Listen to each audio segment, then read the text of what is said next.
Making your bed is pointless. It's a losing battle. You're just gonna crawl back into it in 12 hours.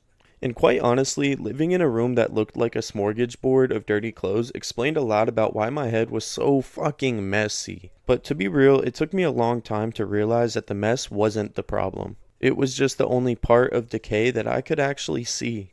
For a long time, I wore lazy like a badge of honor. I thought the solution was just wanting it more, so I tried the routine, waking up while it was still dark, overdosing on caffeine, and listening to all those guys on the internet scream about the grind. Shit, when I was younger, it felt like it was definitely working. But honestly, I could sit in front of something important for 6 hours, fully aware that my life was evaporating away second by second. But I'd rather spend more time watching Drewski's Coulda Been Love. I wasn't resting, I wasn't having fun, I was trapped in a staring contest with a cursor. Procrastination isn't laziness, it's a survival mechanism for a fragile fucking ego. Tanaru here. We're talking about the quiet adult version of procrastination, the kind where nothing explodes, no one yells at you, and somehow 3 years just disappear.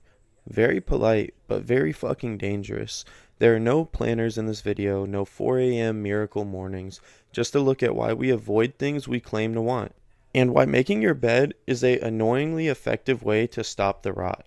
Unfortunately, procrastination isn't about avoiding work. You know how to work. You've worked hard on things, and that didn't matter before. It's about avoiding the feeling that work gives you, the specific nauseating realization that if you actually try, you might find out that you're not talented. You don't procrastinate on things that don't matter. You don't put off scrolling. You scroll because scrolling has no consequences. You only delay the things that could actually change something. The resistance isn't proof that you're weak. It's proof that you're terrified of being average. And your brain, which is actually remarkably good at keeping you safe and miserable, would rather you stay a potential success than a proven failure. So you stay in the stall, you keep preparing, and that's why this keeps getting worse with time. Motivation is a fucking scam. It's a fair weather friend that ghosts you the second things get boring. Momentum, however, is mechanical, which brings us to the most irritatingly simple advice ever given.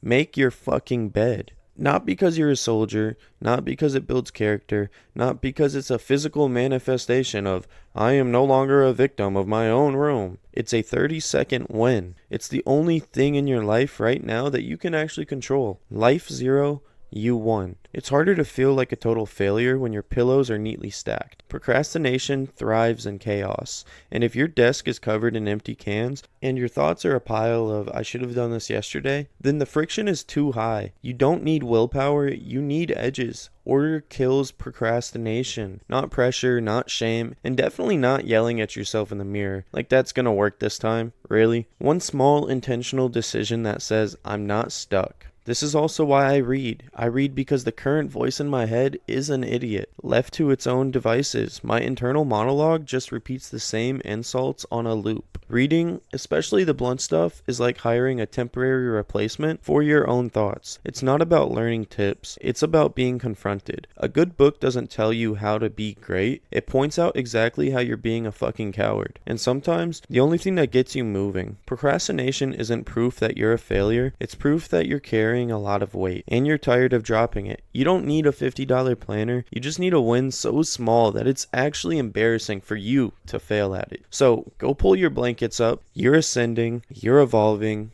and you're subscribing. Tanaru, out.